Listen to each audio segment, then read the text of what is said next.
Hello, welcome back to this lesson in this movement series. Today we will improve our breathing, and with the breathing we will at the same time improve our posture. So how does breathing relate to posture? And more interesting even, or surprising, is that in this lesson we won't work with the breathing. Instead we will work with our legs.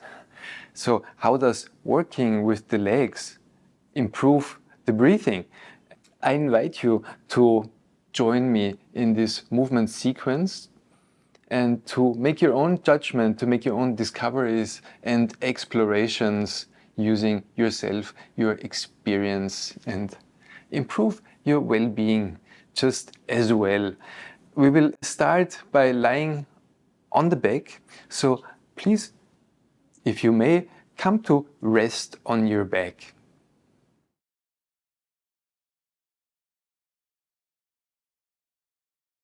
And as most, always take a moment to arrive on the floor.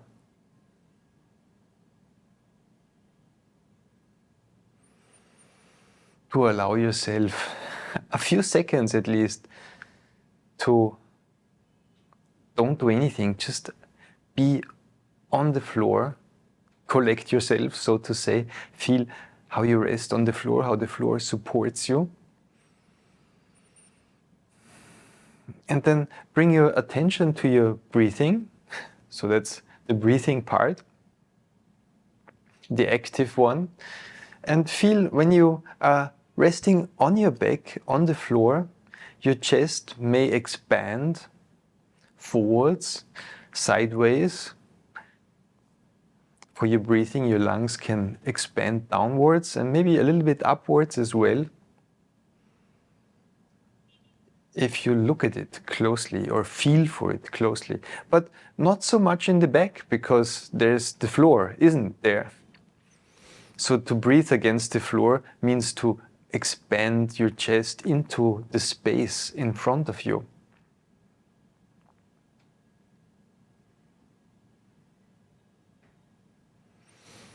And then the rest of the lesson we will mostly spend on the belly. So get ready for that. Please turn around and come to rest onto your front side.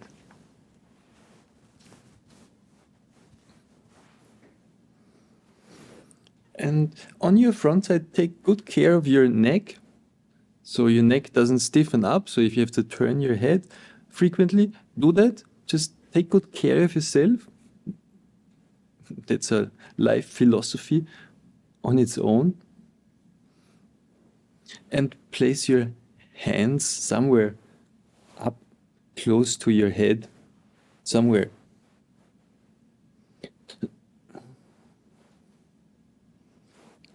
Or support yourself with a roll or a small pillow so that you can be on your front side for a while.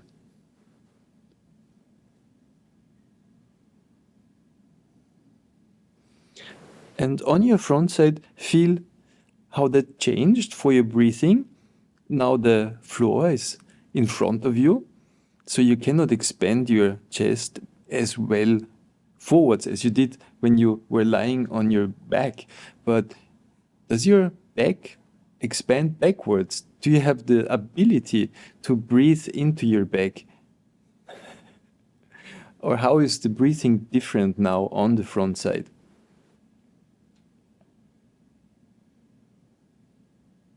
How do you perceive your breathing? So we'll go slower and slower. This lesson is quite slow and we come more and more to rest. So it's a good lesson even for doing in the bed or after waking up. And our first movement, reference movement, which means we will check that same movement in the end of the lesson again to compare how it improved, is to lift your head a little bit. So when you're resting on your front side, do a movement where you lift your head a little bit and let it down again to rest on the floor or wherever you rest your head. And feel, how do you do that? How difficult is that? How easy? And then also lift your head a little bit more as to look to the horizon and assess how easy it is. How much do you press with your hands against the floor, with your elbows? And how much do you lift your head with the muscles around your spine or your neck? What is your technique for lifting your head? So that's the movement we will look at in the end of the lesson again. And then finally come to rest. On the front side, put your hands however you feel comfortable.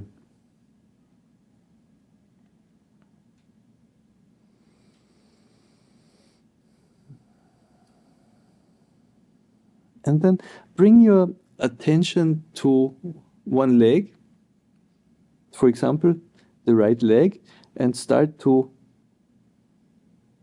feel your right foot and the toes, how your toes are resting on the floor. And bend your ankle in order to bring the toes to standing.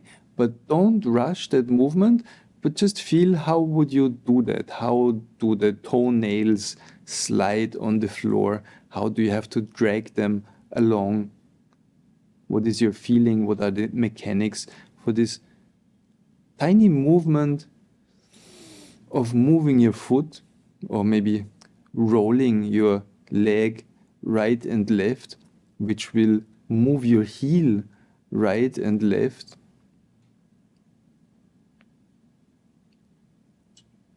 So you roll over your toes, or you bend your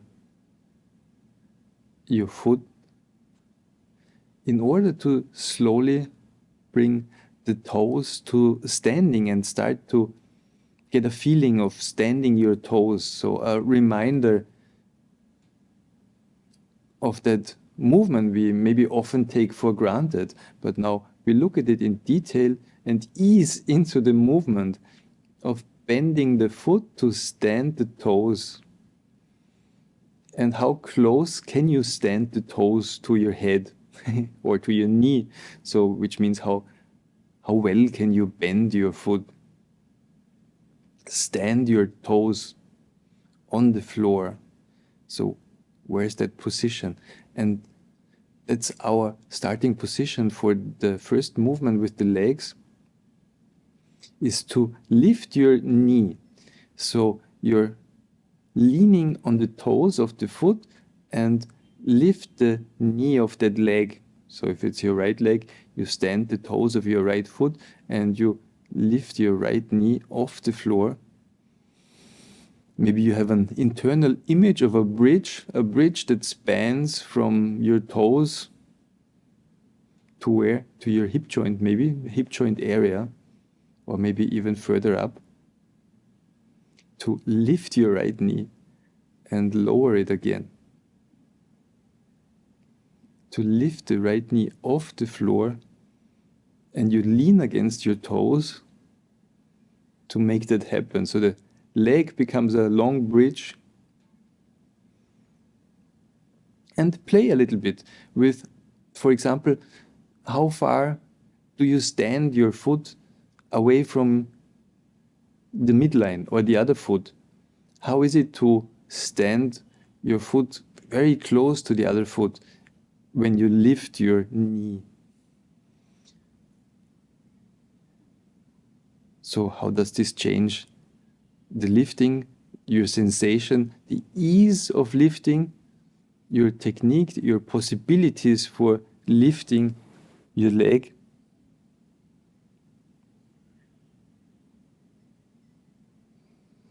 Can you stand your foot on top of the other foot to lift your knee?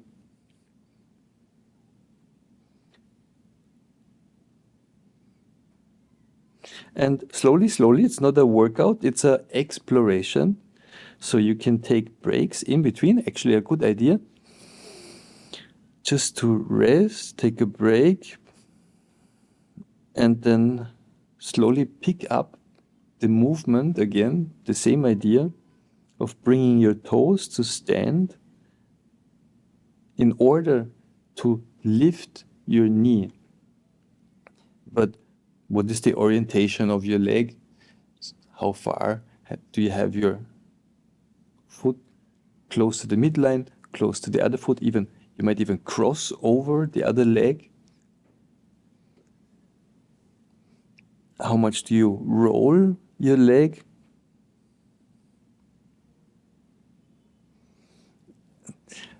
What is the feeling of your toes? Do you have like lovely bendy toes?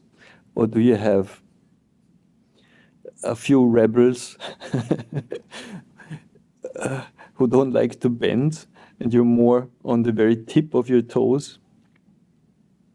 Or you have to find a position where the toes don't hurt?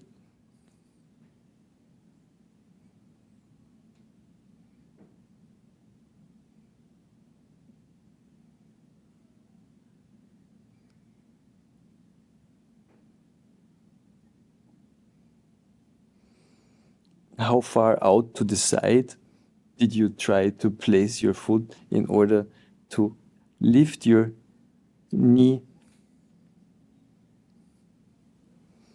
And what's your favorite position? Where do you feel at ease? Where do you feel it's the easiest for you to lift the knee, the least effort to lift your knee?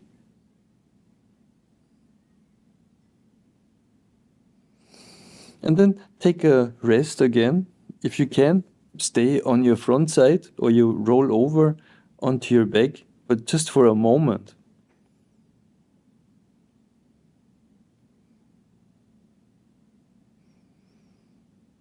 And then return onto your front side again. And this time, instead of lifting your knee, press your knee against the floor.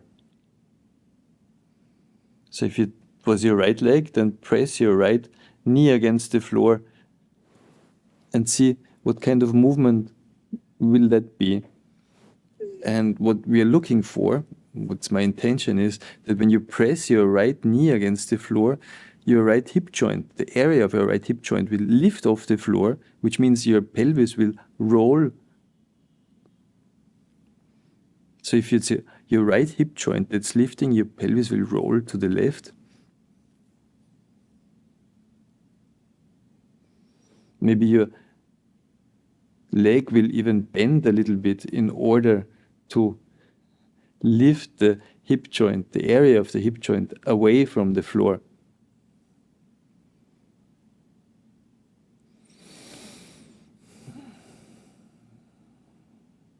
Where can you let go? How can you allow this movement to be easy? Or even smaller, how small can you make this movement? Just a movement initiation. How small do you dare to make this movement? And the smaller you get, the slower you get, the more details you can experience and connections you can make out.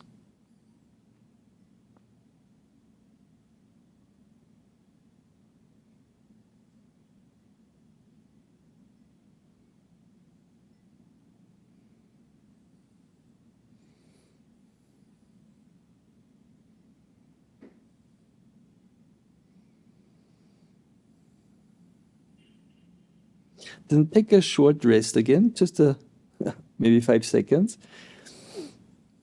And switch again to the first movement where you stand, where you did stand your toes. So stand your toes again of that leg, just one leg, and lift your knee again and see how that is now. And lift your knee and your hip joint from the same leg away from the floor. So your pelvis is, so if it's your right leg, your pelvis is rolling to the left, your hip joint is lifting, your knee is lifting.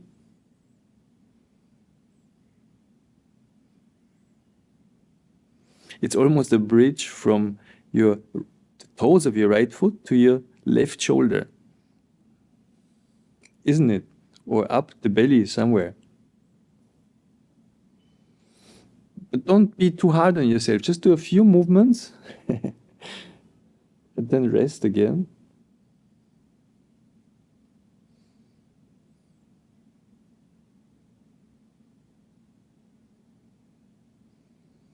Then stand your right hand on the floor. Maybe it's next to your chest or almost next to your belly. So how do you stand your hand? Like in a push-up position, so that your right elbow, if it's the right side you're working with, is pointing towards the ceiling. Yes? So how does the standing of the hand feel different than the standing of the toes?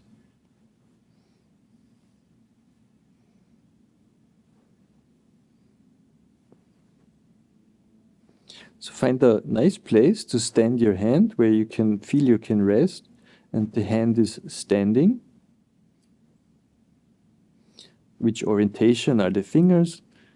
So where is the hand turned to? Where do you place your elbow? How far away do you place your hand from your shoulder or your right side? Where's the place you find for your right hand to stand?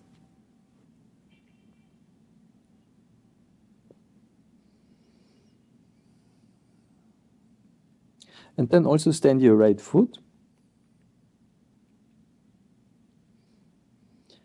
And start to lift your right knee again and your right hip joint, and also give a little push with your right hand. See how these areas connect. How a push with against the floor with the toes. So that's what we're doing. You're leaning with your toes against the floor in order to lift your knee, to lift your hip joint, the area of your hip joint, roll your pelvis, and also help a little bit with your hand so that the lifting, so you're lifting almost the entire side and you're leaning, of course, onto the other side.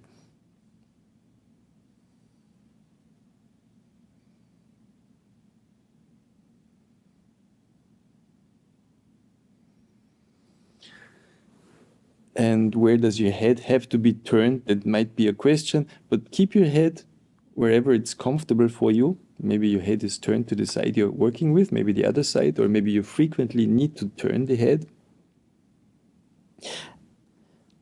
So after exploring this movement for a bit, let's turn around on the back and take a rest on the back.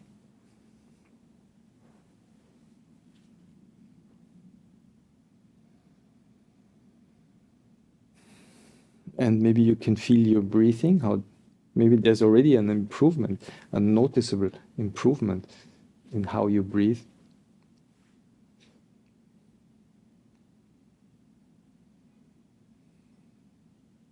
Or how you feel that you're resting on the floor.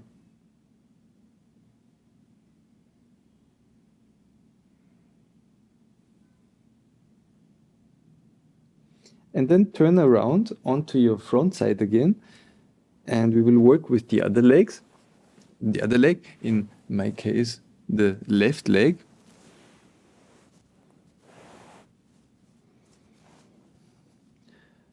And so you're on your front side, and the first movement, as we had it, was to find your left foot.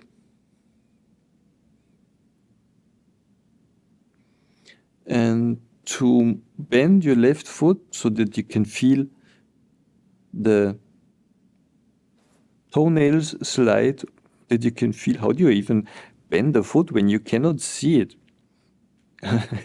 But you can use the floor for feedback to feel where is your left foot in the process of bending, and to stand the toes of your left foot, and how does your left leg roll.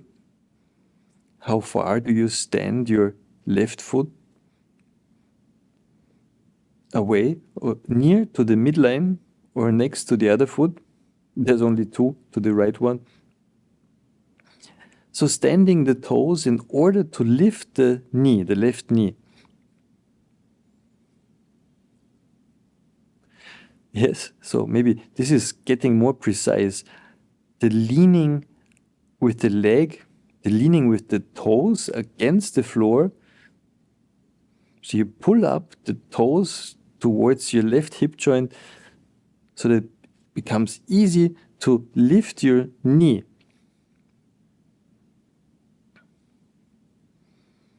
And try various positions. The left foot close to the right one, maybe even the left foot on top of the right heel, piggyback ride, maybe even crossing over to the other side.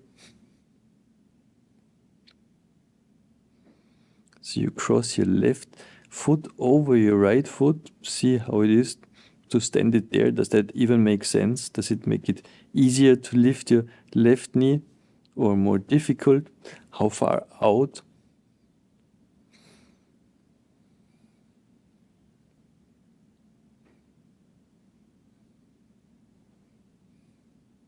Can you place your left foot so that it still makes sense?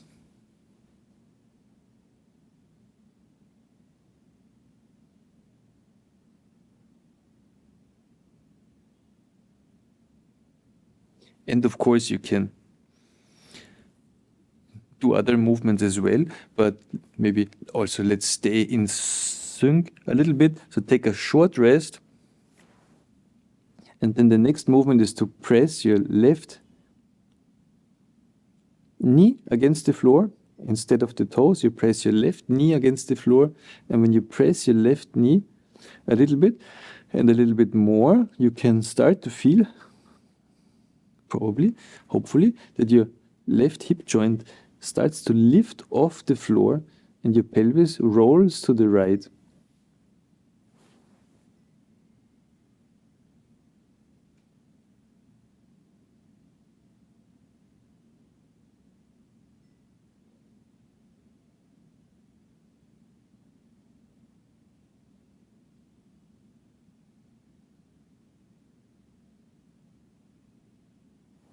Or you don't do that, but instead stand the toes of your left foot again in order to lift your left knee and feel. Do you now lean against your left hip joint? So when you lean against your left foot to lift your left knee off the floor, where do you lean against? Can you lean against the area you just lifted? So now you press your left pocket, your left hip joint against the floor.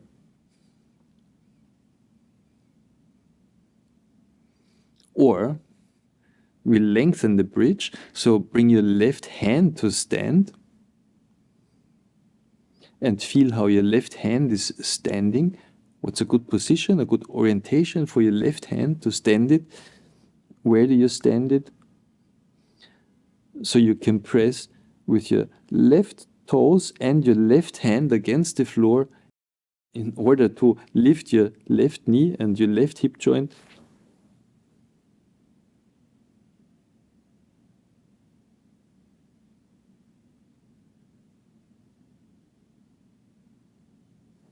Or either one.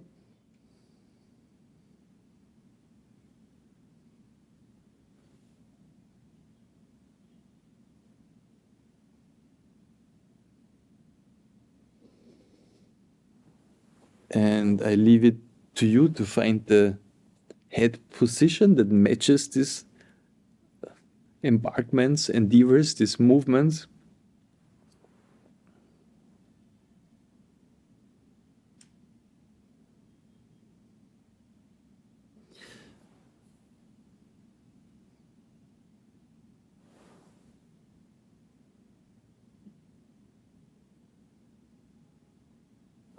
And then take a short rest again. Maybe on your front side or maybe on your back, but we will only rest for a few seconds.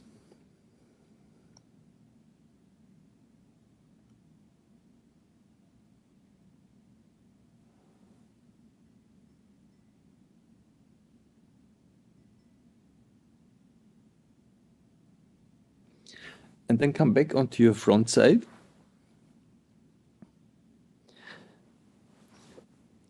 And this time, press both knees against the floor. So your right knee and your left knee. This will lift both hip joints. The pelvis cannot roll because if you press evenly on both knees, but your pelvis will lift away from the floor. Or if you press with your right knee first and then with your left knee, see then the pelvis doesn't come up symmetrically. It depends on how much you press with. So it's the same movement we did before. You press the knees against the floor and the pelvis will lift. So your sit bones will point towards the ceiling and you will have an arch. You will form an arch in your back that will start in your lower back but go up, and you will lean against your chest, the upper part of your chest. It depends also how much you draw up your knees towards your shoulders, how much of an arc you will have in your, a bending you will have in your chest, and how much you press with your neck maybe against the floor. Or you can do it very little, or little and fast, or very, very slow, and just enjoy the feeling of pressing your knees against the floor in order to make a little bridge from your knees up to your, maybe your neck or your chest.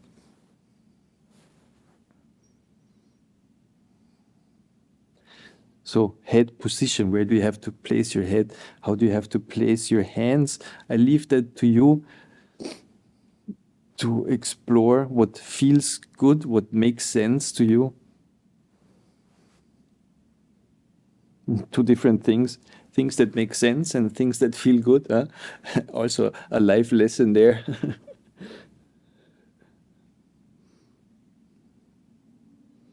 And then let's turn that around. Focus on your right leg and press your right hip joint against the floor. So the opposite direction. Instead of lifting the area of your right hip joint, press it against the floor. You press your right pocket against the floor, and see, by pressing your right hip joint against the floor, if you can lift your leg or stand the toes of your right foot and lift your knee, or lift your leg, and if you lift your right leg, where do you have to point it to in order to lift it well? So maybe it has to cross over the midline, but maybe it doesn't. And maybe you discover when you press your left knee or your left leg against the floor, it's going to be a bit easier to lift the right one. So how does the floor support you? And maybe we are like fish. So that's a good philosophical question. Do fish know they are in the water? They're always in the water. So do they have an awareness of the water, that they even are in the water if they had never have been outside? And for us, it's the floor. We're supported by the floor. We can use the floor to press against it. But are we aware of that? Because the floor has always been there most of the time. So it's only in moments where we lose the floor that we become aware of it. Or more sensible. In a lesson like this, where we be comfortable, lovingly explore how is it to press against the floor, or press your right hip joint against the floor and your right leg against the floor, your right knee, in order to lift your left leg. So how can you lift your left leg or your right leg, in which directions? Or you turn that around again and you press your knees against the floor in order to lift your hip joints. Where do you place your hands? In a push-up position again. So once, just lift your hip joints, you make a bridge from your knees to your neck. That's something we already did. Or you lift one leg by pressing your knee and your hip joint against the floor, or you help with your hand So these are all things we explored in detail on their own in the beginning or through the progression of this lesson, and now you just put everything together. It's very complex. How you lift one leg or the other, and you arch your back. So hint here, one of the main movements to bring your sit bones towards the ceiling in order to get this nice arch in the back that starts from lifting your legs, work with the legs in order to influence your chest.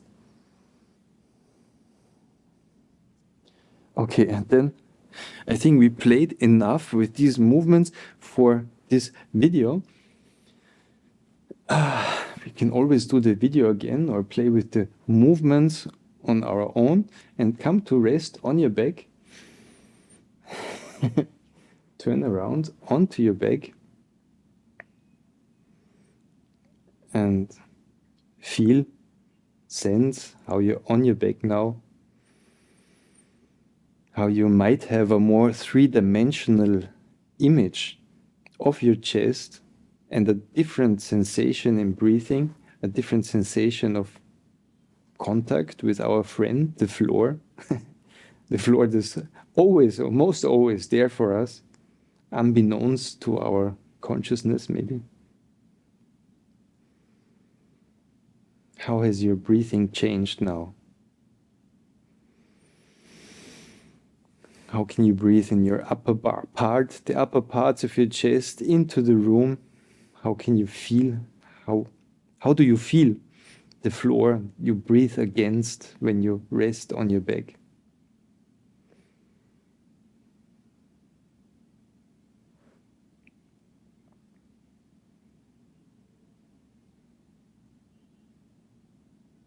So turn around one more time onto your front side. And see how it is to rest now on the front side, if it's a bit more peaceful, agreeable. And also lift your head a little bit. Yes, when you're on the front now, lift your head and see how you do it when you use your arms to help lift the head, or when you not use your arms to help lift the head. How available is that movement now? How much easier it is to lift your head? It's quite surprising, isn't it?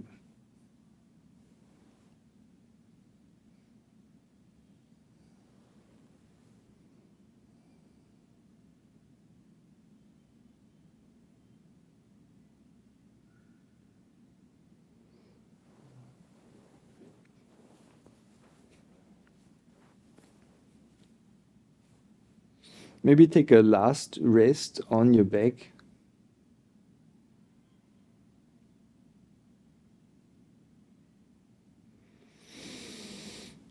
Lift your head like we did in the previous lessons, to look at your feet.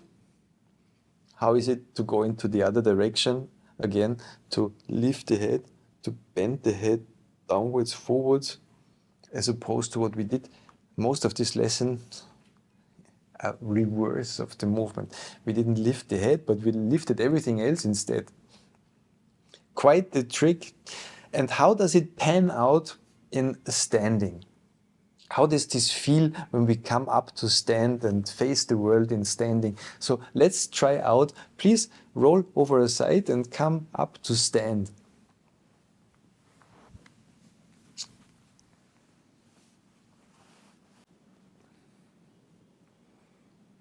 Just what is standing? Feel how you breathe. How easy it is to lift the head, to look around, or to even lift your arms.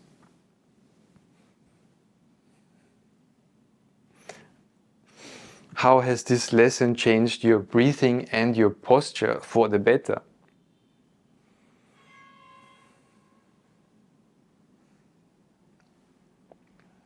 So it was my pleasure to lead you through this movement sequence to present you this lesson again in this Getting Better Day by Day series. Thank you so much for your support, for making these videos possible. Thank you so much for watching, and see you in the next video.